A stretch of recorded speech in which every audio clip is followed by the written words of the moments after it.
بڑی نعمت اللہ نے ہمیں دے دی ہے, کیونکہ جب ہمارے سامنے کوئی لا آتا ہے نا تو اس میں دو رائے ہو سکتی ہیں, صحیح بھی اور غلط بھی. جب آپ کسی لا کے بارے میں کنفیوز ہو کے پتہ نہیں صحیح ہے کہ نہیں ہے تو اس لا پہ چلا جاتا ہے. ٹیکس کے قوانین آتے ہیں, گورنمنٹ کہتی ہے اتنا ٹیکس دو, بحثیں ہوتی ہیں بھائی دینا چاہیے کہ نہیں دینا چاہیے, کچھ دے رہے ہوتے ہیں کچھ پی رہے ہوتے ہیں, اور جو دے رہے ہوتے ہیں وہ بھی سوچ رہے ہوتے ہیں پتہ نہیں دینا چاہیے بھی کہ نہیں چاہیے, اتنا ٹیکس بنتا بھی ہے کہ نہیں بنتا, بنتا ہے تو صحیح جگہ استعمال بھی ہوتا ہے کہ نہیں ہوتا. پھر گورنمنٹ غربت 10 پیسے آتی ہے نا, ٹیکس تو دینا چاہیے, لیکن میں ویسے ایک اوور آل لوگوں کی تھنکنگ بتا رہا ہوں.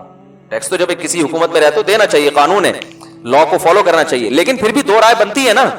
لوگ کہتے ہیں ابے ہمیں حکومت نے علاج تو کیا نہیں, دیا نہیں, بجلی دیتی نہیں ہے, گیس دیتی نہیں ہے, ٹیکس پہ ٹیکس لگائے چلے جا رہی ہے, یہ کر. تو دو رائے ہوتی ہیں, لہٰذا وہ دل جمی سے عمل نہیں ہوتا, اور جب دل جمی سے عمل نہیں ہوتا تو ثواب کا تصور تو ویسے ہی ختم ہو جاتا ہے. وہ اسی پر مطمئن نہیں ہے کہ پتہ نہیں میں ٹیکس دے کے اپنے بیڑا غرق کر رہا ہوں یا اپنا فائدہ کر رہا ہوں. تو اللہ تعالیٰ نے ہمیں قانون دے دیا. آج میں طلبہ کو نا درس تفسیر پڑھاتا ہوں نا تو وہ چور کے بارے میں آیتیں آئیں, والسارق والسارقۃ فاقطعوا ایدیہما, چوری کرنے والا مرد ہو یا عورت, اللہ فرماتے ہیں ان کا ہاتھ کاٹ ڈالو. جزاء بما کسبا, جو جرم انہوں نے کیا اس کی سزا ہے. نکالا من اللہ, اللہ کی طرف سے یہ پکڑ ہے. واللہ عزیز حکیم, اللہ زبردست غالب اور حکمت والا ہے. کیوں یہ کیوں فرمایا غالب اور حکمت والا ہے؟ یہ اس لیے کہ بھائی 5-6 ہزار روپے کی کسی بندے نے چوری کی, اللہ کہہ رہے ہاتھ کاٹ دو. انسانی عقل کہتی ہے نا کہ یار ہاتھ کروڑوں روپے کا اور چوری 5,000 کے بدلے میں بندے کا ہاتھ ہی کاٹ دیا آپ نے, تو بظاہر تو یہ ظلم لگتا ہے نا, سمجھ میں نہیں آتا. تو اللہ نے اشکالات کے جواب دیے, فرمایا ان اللہ عزیز حکیم, کہ اللہ زبردست, واللہ عزیز حکیم ہے یا ان اللہ عزیز حکیم, اللہ زبردست غالب ہے اور حکمت والا. غالب کا مطلب کہ تم جو ہاتھ کاٹ رہے ہو خود سے نہیں کاٹ, تمہیں کسی کا ہاتھ کاٹنے کی اجازت نہیں ہے کسی جرم پہ, اللہ کو اجازت ہے. تو یہ ہاتھ کاٹنے کی نسبت کس کی طرف ہوگی؟ اللہ نے کاٹا ہے, تم تو صرف اس کے نمائندے بن رہے ہو. تو اللہ کو تو اس کی بھی اجازت ہے کہ وہ ٹرک کے نیچے کسی کو کچل دے. بھائی اللہ تعالیٰ تو کسی کو آگ میں جلا کے بھی مار سکتا ہے, سمندر میں ڈوبا کے بھی ہلاک کر سکتا ہے. اگر تم ہاتھ نہیں کاٹو گے تو اللہ تو ویسے بھی کوئی ڈینگی اس کے اوپر چھوڑ دے, ویسے ہی تڑپ تڑپ کے مر جائے وہ. تو اللہ غالب ہے. انسان کے لیے چوری پر کسی کا ہاتھ کاٹنا جائز نہیں ہے, اتنا بڑا جرم نہیں ہے, لیکن اللہ کے لیے تو پورا بندہ مارنا, اللہ مارتے ہیں نا, بغیر کسی جرم کے بھی لوگوں کو موت دے دیتے ہیں. تو غالب تو اللہ ہے. تو جب اللہ کا لا ہے, اللہ کا قانون ہے, تو کوئی اگر تم سے غیر مسلم پوچھے کہ ہاتھ کیوں کاٹ رہے ہو, 4-5 ہزار کے بدلے میں کروڑوں کا ہاتھ کاٹ رہے ہو, تو آپ بولیں بھائی اللہ اس کو مار بھی سکتا تھا, ہم نہیں کاٹ رہے. کون کاٹ رہا ہے؟ اللہ کاٹ رہا ہے. ہم تو اس کے حکم, اس نے ہمیں نمائندہ بنایا کہ کرو ورنہ تمہیں نہیں بخشوں گا پھر میں. صحیح ہے نا, حکومت تو اللہ کی نائب ہوتی ہے نا زمین پہ. اور آگے اللہ نے فرمایا حکیم. اس میں دوسرے اشکال کا جواب دیا کہ اللہ تو غالب ہے, تو جو چاہے کر سکتا ہے. تو ٹھیک ہے, یہ بات تو سمجھ میں آتی ہے بھائی, تو بادشاہ جو چاہے کر, لیکن ایسا لگتا ہے کہ اچھا کر نہیں رہا ہے, گویا معاذ اللہ اپنے اختیارات کا غلط فائدہ اٹھا رہا ہے. 5,000 کی چوری کی ہے, کروڑوں کا ہاتھ کاٹ دیا. ویسے قدرتی حادثے میں مار دیتا تو چلو, ہمیں تو کہہ رہے جا کے ہاتھ کاٹو, تو ٹھیک ہے لاجیکلی یہ بات درست ہے, تو سب کچھ کر سکتا ہے, تجھے ہاتھ کاٹنے کا بھی اختیار ہے. تو لیکن ایسے ہی جیسے کوئی بادشاہ ہو, طاقتور ہو, وہ اپنی طاقت کا فائدہ اٹھا کے کچھ بھی کرتا چلا جائے. تو اللہ نے آگے جواب دے دیا حکیم, حکمت والا ہے. اس میں فائدہ ہے, نقصان انسانیت کا فائدہ ہے. یہ حکم حکمت پر مبنی ہے. چور کا ہاتھ کاٹنے کا حکم دینا ظلم نہیں ہے, بلکہ ظلم کے خاتمے کا سبب ہے. اس میں تم ایک چیز کو دیکھ رہے ہو کہ 5,000 کی چوری کی اور ہاتھ کٹ گیا, یہ نہیں دیکھ رہے کہ اس 5,000 کی چوری سے نقصان 5,000 کا نہیں ہوا. معاشرے میں جو فساد پھیل رہا ہے نا, وہ فساد اس 5,000 کی نسبت کئی گنا زیادہ ہے. آج 5,000 چوری کی ہے, کل 5 کروڑ چوری کرے گا, اور پھر مزید آگے بڑھ کے ڈکیتیاں کرے گا. پھر جب چسکا لگ جائے گا نا اس کو, تو پھر بندے مار مار کے پیسے نکالے گا, پھر بندوں کو قتل بھی کرے گا.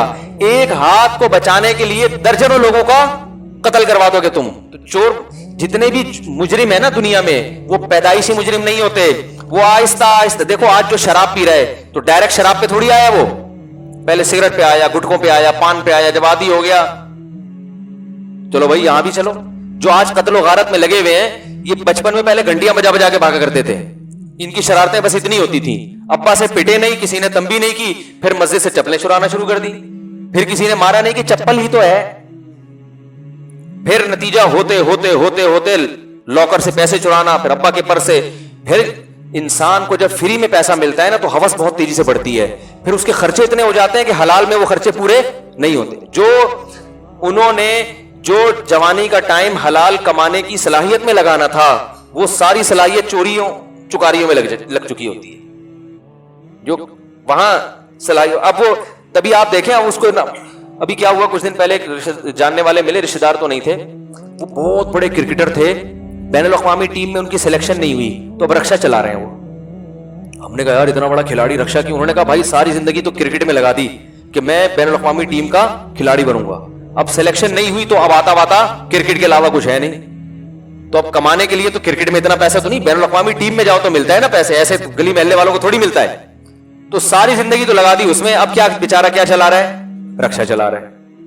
نہ ایجوکیشن کی طرف توجہ دی, ہاں جس کی لک لگ گئی وہ انٹرنیشنل ٹیم میں چلا گیا یا اس سے کم لیول کی ٹیم میں, لیکن کسی بڑی ٹیم میں چلا جائے گا تو اس کی تو ویلیو ہو جائے گی. جو نئی سلیکشن ہو سکا, سب کا تھوڑی ہوتا ہے, لاکھوں لوگ آتے ہیں, ایک چند ایک کا ہوتا ہے اس میں.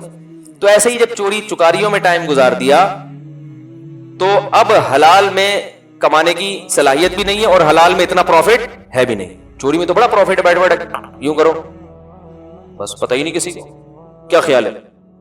تو اللہ فرماتے ہیں کہ بین الاقوامی لاز اپنی جگہ, لیکن اللہ نے جو قانون بنایا یہ حکمت پر مبنی ہے. ایک کا ہاتھ کٹے گا سینکڑوں لوگوں کو عبرت ہوگی, لوگوں کی جان بھی محفوظ, لوگوں کا مال بھی. تم صرف 5,000 دیکھ رہے ہو کہ 5,000 کے بدلے میں کروڑوں کا ہاتھ کٹ رہا ہے, ہم صرف 5 نہیں دیکھ رہے, ہم آگے پورا فیوچر دیکھ رہے ہیں.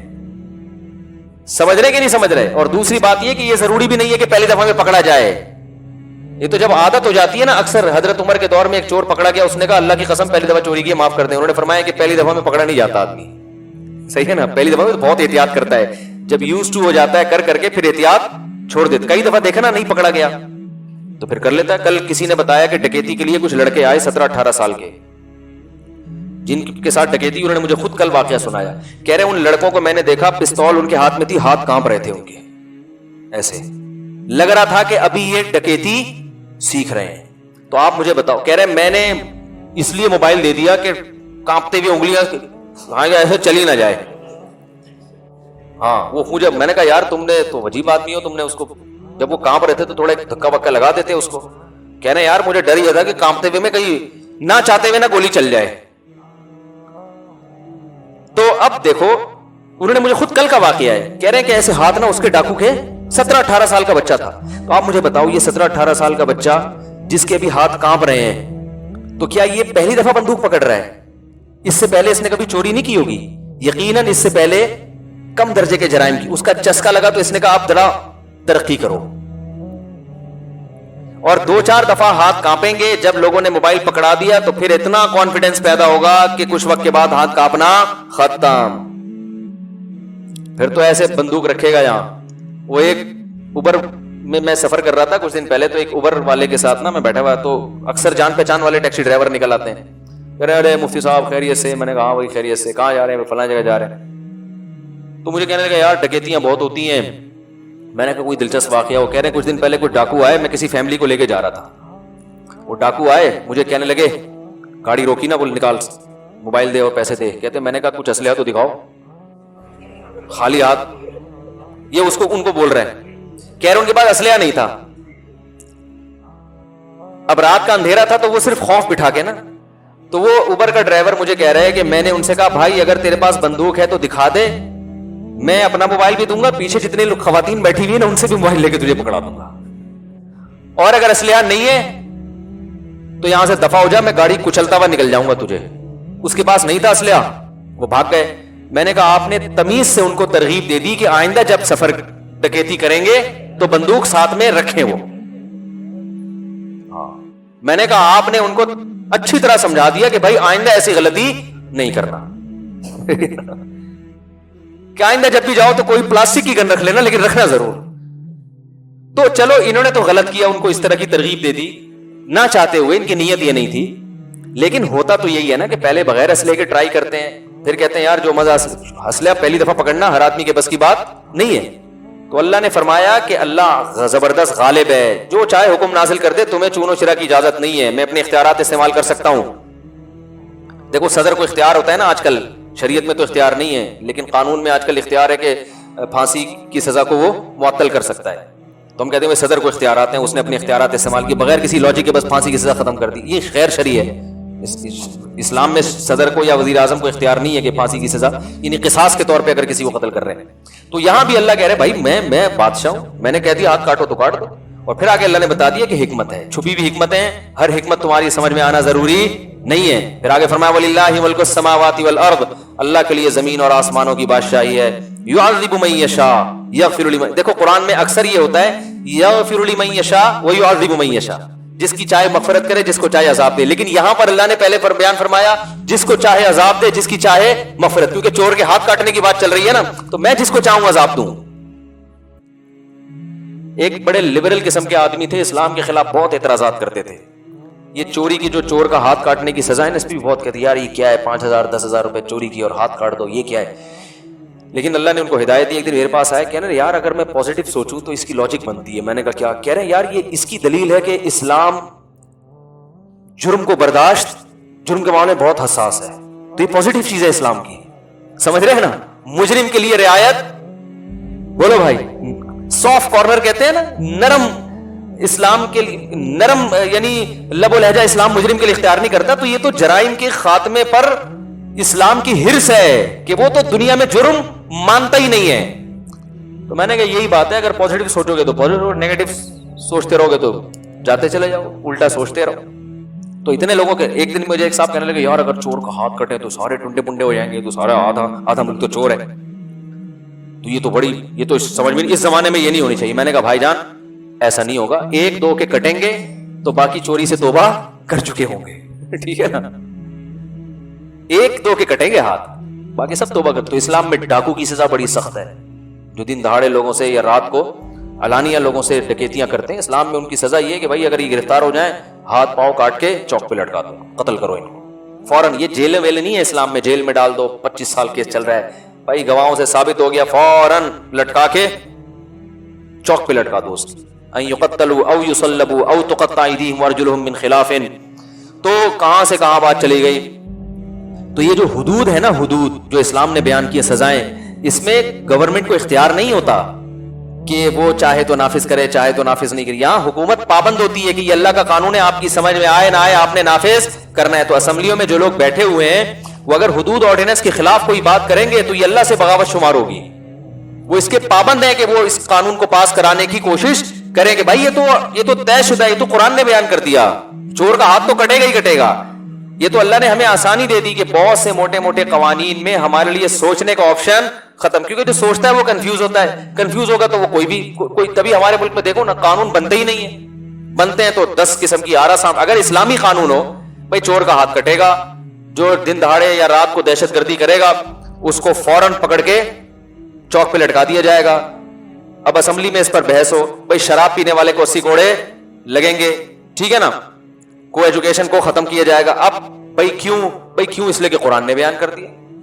اب اور آگے کی چیزیں سوچو جن کو قرآن اور حدیث نے صراحتاً بیان نہیں کیا, اس پہ ہم بیٹھ کے غور کریں گے. یہ جو چیزیں بیان کرتی ہیں وہ تو طے شدہ ہے بھائی, اس میں تو دو رائے ہو نہیں سکتی. اسلام کے نام پہ بنا ہے نا, اس میں اسمبلی بحث کرنا ہی غلط ہے. جو اسمبلی میں پہنچے ہوئے لوگ ہیں ان پر لازم ہے کہ بھائی یہ تو ہے, یہ تو طے شدہ ہے, اس میں دو رائے تھوڑی ہو سکتی ہیں. لیکن کیوں گڑبڑ کرتے ہیں؟ ان کو ڈر ہوتا ہے کہ ہماری عیاشیاں, بولو بھائی, اب کوئی شراب پی کے پہنچا ہوا ہو, یہ قانون پاس کرے گا کہ شرابی کو 80 کوڑے؟ تو وہیں سے ابتدا ہوگی بھائی.